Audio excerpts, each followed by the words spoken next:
back at it. Back at it again. Yeah. Next group of questions. You think we should have the light on in here? What's the light situation? I mean, we could bring the lamp in. I'm just curious if like it would matter. If it doesn't, I mean it's your call. I'll just think about it. We'll get the lamp if it gets too dark. Yeah. So my question for this week's episode: do you think we visit every planet in our solar system in our lifetime? Putting a bit of a timetable on it. That's what I was looking for. Bit of a timetable to try to make it, the next, at most maybe 80 years. Dude, 80 years is a strong run for us, brother. But I think so. I'm gonna be a stickler here. It depends what you mean by visit, because like quite a few of them it would literally be impossible for us to land on. But at least get in orbit of them. Yeah, well, at least I think we could breach the atmosphere at least of every single one of the planets in our solar system, right? Because that's what I'm trying to get at. Is I do understand that like some of the planets that humanity just literally couldn't survive, like Mercury, are so damn hot that we'd just burn as soon as we hit the surface. But I mean, we could probably build a craft to actually breach the atmosphere and just say like, "Oh, you're in the planet." Yeah, you're right. I mean, probably at a certain point we will have like dynamic enough technology where we could, So I imagine and also the gaseous planets like Jupiter, getting through. Wait, Jupiter's gaseous? Yeah, it's just a big ball of gas. Oh. Yeah, like I don't know what we would do or what we'd want to do, even if we had the technology to like put somebody within that space. But let's just say like the bare minimum, we're in we're in orbit and we can like send stuff to the planet to like do some kind of experiment. Right. Yeah. I think in our lifetime, no. I think we might have we'll have the technology where we can send like drones and stuff, but like actually sending someone to be out in orbit amongst all the different planets in our solar system, I don't think we will have. I don't know if we'd have the technology to get to the point where we could do that in the next 80 years. And also, if we did, I don't know if we would fund the experiment to send someone out there. I think at some point in the future of humanity, for sure, but like 80 years, that's quick, man. That's a quick time. That is pretty quick. I definitely think we'll get out like within the atmosphere of everything up until which one's the last planet? Because Pluto's no longer a planet anymore. So is it Neptune or Uranus, the last one? I want to say Neptune, but it's one of the two, right? Yeah. Like those are the two. Whichever one's not the last one, I think we get inside the atmosphere of all of those. That last one. Why did you make that arbitrary cutoff? Or maybe not arbitrary, but why did you make? Because that one's just that's the one's literally so far out there. Like obviously the distance just between Earth and our closest planet, which is Mars, is like billions of miles almost. I mean, not billions. I might be over exaggerating a little bit, but it's definitely up there. Neptune or Uranus, whichever the one, that's in the light year territory, right? And I think that's the part that would really hamper us. Yeah. I don't know. I'm just spitballing. Trying to pull from some sci-fi movies of like what year those movies all take place. Like where is human history at in those movies? If we're going to learn anything from this podcast, that we can butcher some facts without having Google in front of our faces. Oh, yeah. There's one thing you should take away from this is don't take anything we say at face value.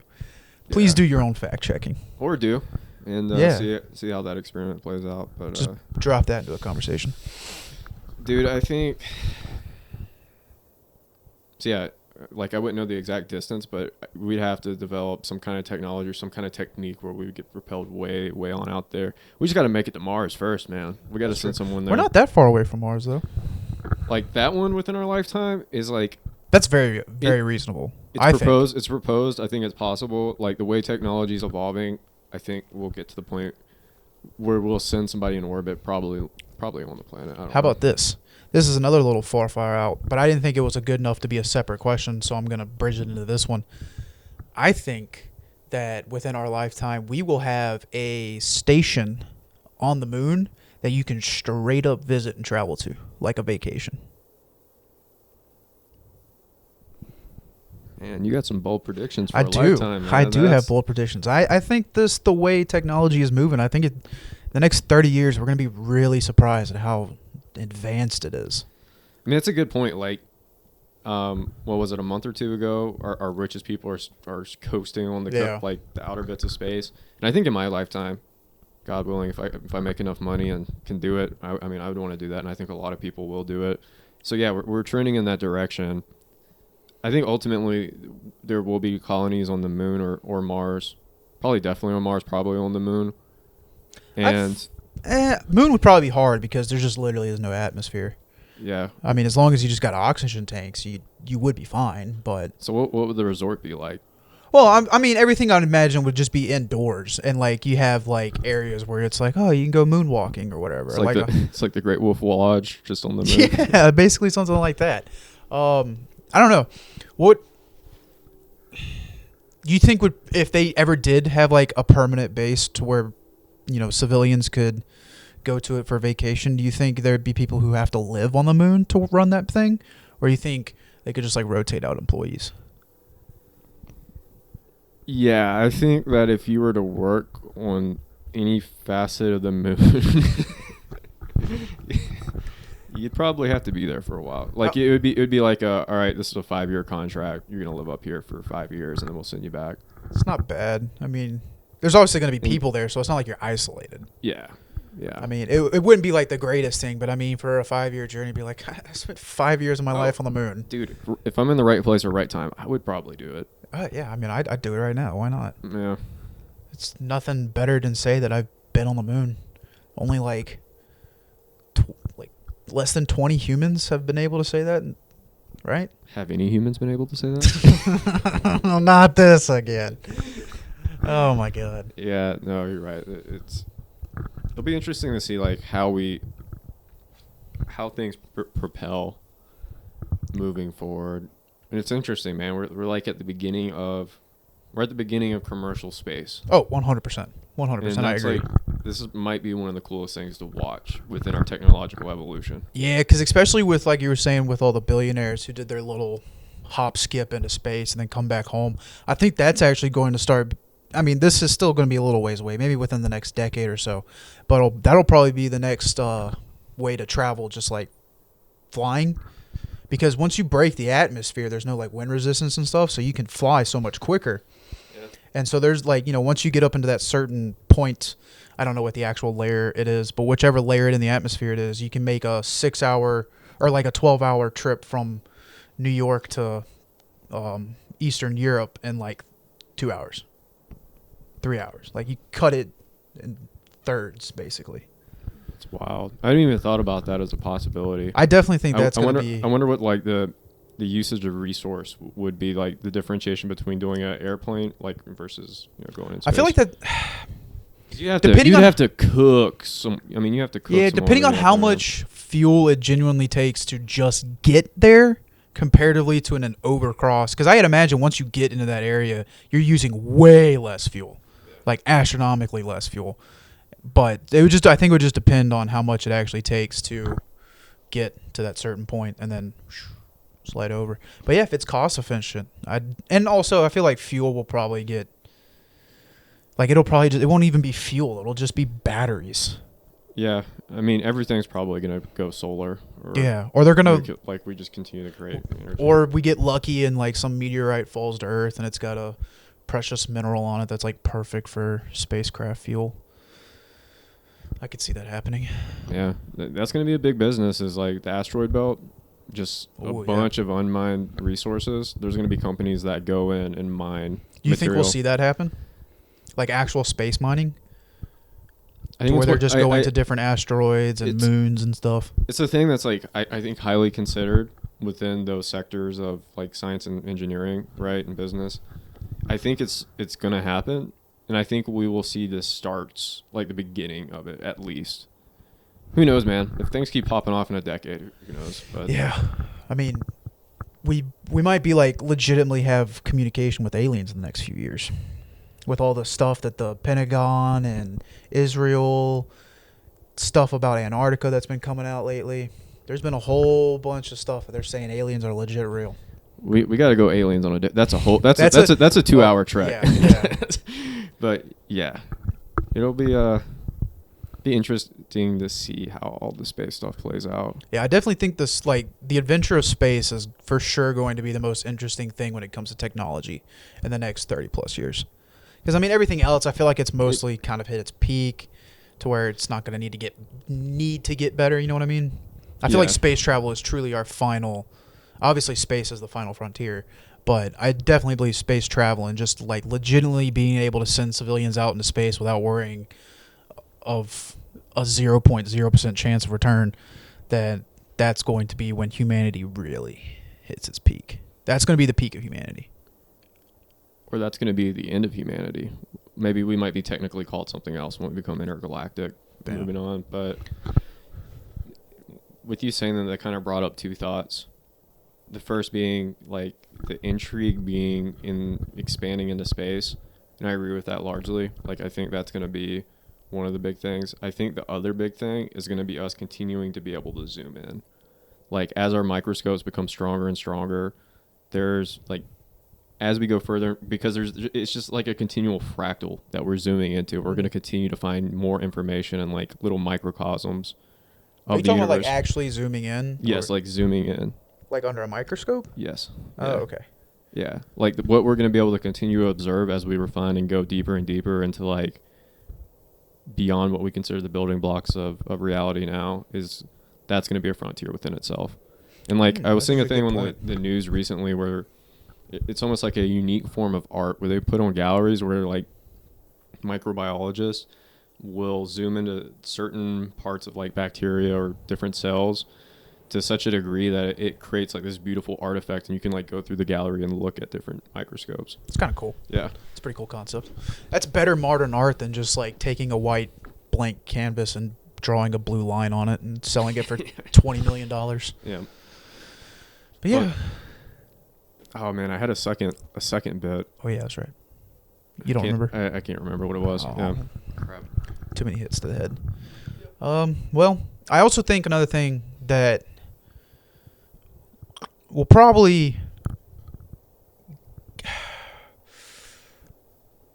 I definitely think within the next 3 generations, like by the time like our grandkids or whatever would be our age, I think that would be the point we have another colony on a different planet, like a full-blown colony. So within the next, well, maybe no, that's too young. That's too short. That would be the exact timeline we were talking about earlier. It was. I just realized I did the math wrong in my head. So by the time our grandkids have grandkids, let's go with that. Okay. So now we're looking at like 160 years. Yeah.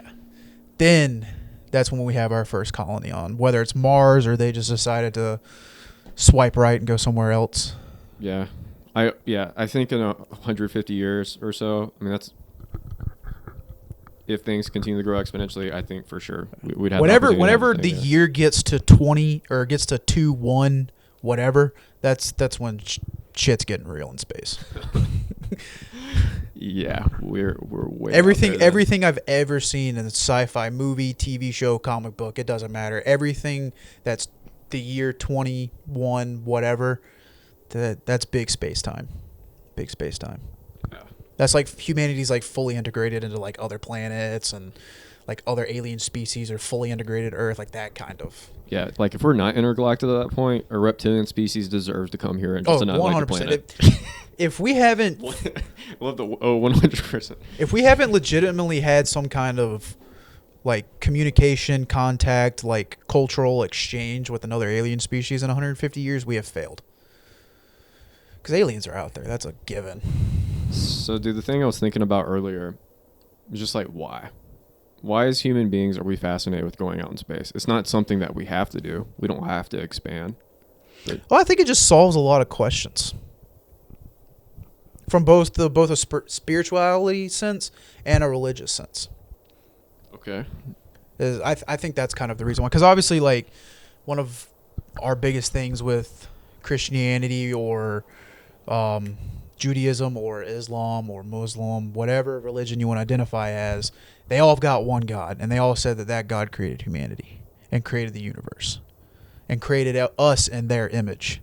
So if we go out there and find some like 8-tentacled, 4-legged, it's got 2 heads and wings, we're going to be like, well, is this what our God's supposed to look like? Who knows? Some Cthulhu stuff there. And I think if we could never find, I mean, I don't know. See, that's the tricky point. If we never find alien life, does that mean there is none? Or does that just mean we ain't looking hard enough? It's tricky, man. It's tricky. So I think there's definitely got to be some form of life, even if it's like microscopic, like the beginnings of life somewhere. For sure. There's plant life somewhere else. And like, as long as the universe doesn't, like, some catastrophic thing happens that just like life gets obliterated, I think it's inevitable across time. Like, life would, we'd figure it out at some point. Yeah, I think. I don't know. That's kind of true. No, that's not what I'm thinking of. I just kind of blanked on it. Never mind. Yeah. It happens. But yeah, I think this was a good discussion this week. Yeah. I'm pretty wrapped up on it. I feel like we touched on almost every aspect of space travel in a way. More so than I genuinely thought we were going to. We actually talked about like 0.001%, and astrophysicists just like, these fucking idiots. But no, dude, it's a good conversation, but at the end of it, it's like we're ultimately going to get to the planets. Now I remember what I was going to say. I feel like if there was intelligent life within our own solar system, we would know by now. Absolutely. So I don't think there's intelligent life in our solar system, but I definitely believe that there is life in our solar system, whether it's plant, microscopic, bacteria, something of that nature. I almost want to say, maybe don't quote me on this, but I want to say, like, I'm a quote. We did see microscopic life, like the asteroid moons around one of the big gaseous planets, like Jupiter or Saturn. I want to say that I think that we hypothesized that under the ice sheet of one of those moon planets that there could be microscopic life. Well, didn't they find water or like ice or something, some indication that there's water on Mars? Because that was like kind of recent in a way, not like super, super recent, like within the past week or so, but like within the past few years for sure. I think. I mean, I think that's been a thing. And if there's water on another planet, there has to be life. Because why else there would be water if there's no life? Well, I mean, I guess unless they're not there. I think there can be water on a planet life forms. I think there can be water on a planet without there being life, but I don't think there can be life on a planet without water. Unless they don't need water to survive. Yeah, that'd be freaky. That what makes a carbon-based life form is you need water to? I mean, obviously there's more going into it, but I mean, like, you're a carbon-based life form because you have carbon. I know that, but I'm just saying, like, if you didn't need water to survive, would you still be considered a carbon-based life form?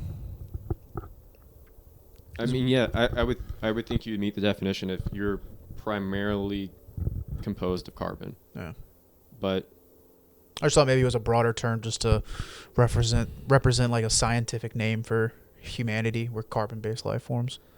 I mean, like, it's just, I mean, because we're primarily made of carbon. Do you think, is humanity the scientific name for humanity? Like, you know how, like is that our species name? Or is it, what is it? Earthlings, humanity? Homo sapien. Oh, yeah, that's true. Yep. Totally forgot about that one. Yep. Dude, if we're learning anything, we're learning that we didn't learn. But what would they call us in space? Would they call us Earthlings? Terrans? Because Terra is another name for Earth. Well, what? Language is entirely relative. They would probably call something that's completely without this outside. Like, if you're saying an alien species, like, what they would call us. Well, yeah, but I know. But, like, I don't know. This is just another pulling from sci-fi stuff. But, like, every alien species you come across in a movie or TV show, they have, like, their species name.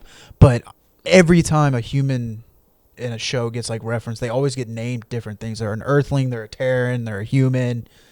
Right. I mean, like, so what would you think if, galactic, we actually meet like with a United Nations version in space of different planets? What do you think our actual classification would be? What would you prefer it to be? That's probably a better question. Monkey's gone wild, bro. We gone wild, creating all this technology and stuff. What would I prefer our name to be? Wow. What would be a heroic name? Like Homo sapiens, Homo heroes. I'm like, that doesn't sit quite right.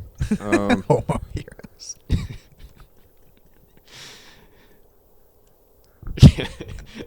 It just sounds funny. Yeah. Man, I don't know. Anything that's neutral sounds scientific. That's like respect from an alien species, I feel like. You know? Yeah. I'd probably just go with either Terran or Earthling, because I feel like if your species should be named after your planet. That's how I feel. It's a good call. So, like, if you're from what does that say over there? Polypro, then you'd be a polyprolite or whatever. I mean, yeah. Yeah, so we'd be Earthlings. Yeah, Earthlings are Terrans, because Earth is Terra. Whatever name you want to go with. I prefer I would really wish the planet was called Terra.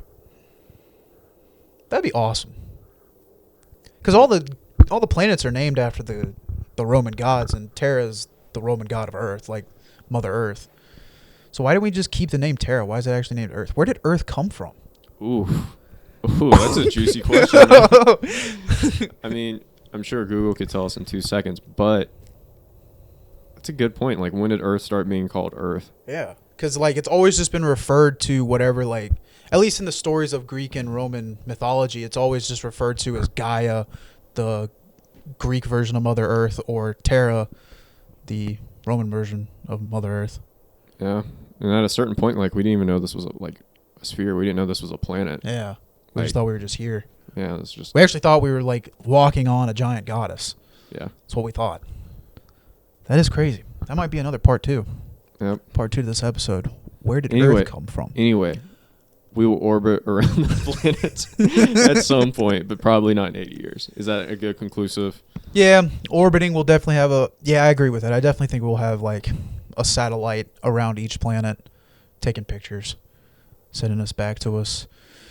And then maybe before we die and pass on to whatever comes next, we'll probably have, 5 total planets breach the atmosphere. Okay. I think 5's a good, because there's what, 8? I don't know how many planets are in our solar system, dude. Yeah, I'm not even gonna try. Should have done more research for this question. I think absolutely we'll get to Mars though. We'll get to Mars. Oh yeah, that's like the. We're gonna get to Mars before I'm 50, dude. That's a guarantee. Elon Musk is kicking it, man. Yeah. I mean, he's almost halfway there. It'll be exciting, man. We'll be hitting our midlife crisis in full stride, but we got something to cheer for. Humanity's going back to space, baby. All right, sir. Well, that was a good discussion. I liked all the conclusions we came to. That was awesome. It was a good talk. That went much out there than I genuinely thought it was going to. Yeah, I mean it happens. It is space. That's what happens. Yeah. You just get lost. Pretty much. All right. Well, thank you guys for tuning in. We'll see you next week.